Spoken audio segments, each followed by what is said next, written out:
धनबाद परिसदन में मंगलवार को विधानसभा की ध्यान आकर्षण विशेष समिति की बैठक दूसरे दिन भी आयोजित की गई। बैठक की अध्यक्षता टुंडी विधायक मथुरा प्रसाद महतो ने की। बैठक में बीसीसीएल के तकनीकी निदेशक और धनबाद उपायुक्त आदित्य रंजन समेत कई अधिकारी मौजूद रहे। बैठक में भूमि अधिग्रहण, ओबी डंपिंग, मुआवजा, नियोजन और लंबित सीएनटी मामलों पर महत्वपूर्ण निर्णय लिए गए।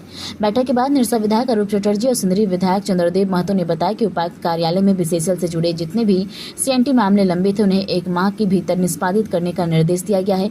अंचल कार्यालयों से प्राप्त आवेदन का भी 1 महीने के अंदर निपटारा करते हुए आवश्यक अनुमति देने पर सहमति बनी। बैठक में यह भी तय हुआ कि जिन रियायतों की जमीन पर बीसीसीएल द्वारा ओबी डंप किया गया उन्हें भुगतान सुनिश्चित किया जाए। इसके लिए बीसीसीएल के एरिया 9, एरिया 10 और एरिया 11 की जमीन की मापी कराई जाएगी। विशेष रूप से सुरंगा और भौरा क्षेत्र में भूमि का सीमांकन कर यह पता लगाया जाएगा कि कितनी जमीन पर डंपिंग हुई है और उसमें कितनी सरकारी तथा कितनी रियायती भूमि शामिल है। कल का बैठक में जो स्थल का ये था, कुछ रिपोर्ट नहीं आ पाया था, उसको देखते हुए और कल डीसी साहब नहीं थे तो उनका उपस्थिति आज रहा।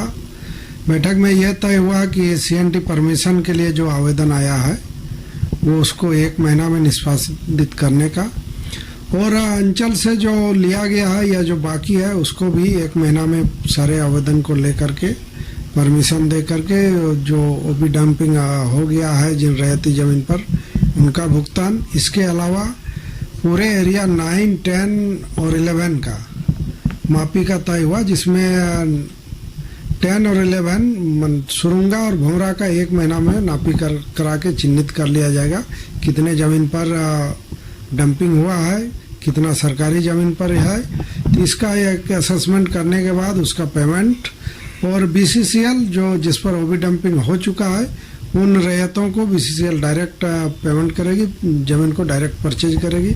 ये तय हुआ और ये 1 महीना में उसको चिन्हित कर लिया जाएगा। नियोजन का भी है, जिसका 2 एकड़ जमीन हो रहा है उनको नियोजन मिलेगा, बाकी को मुआवजा राशि मिलेगा।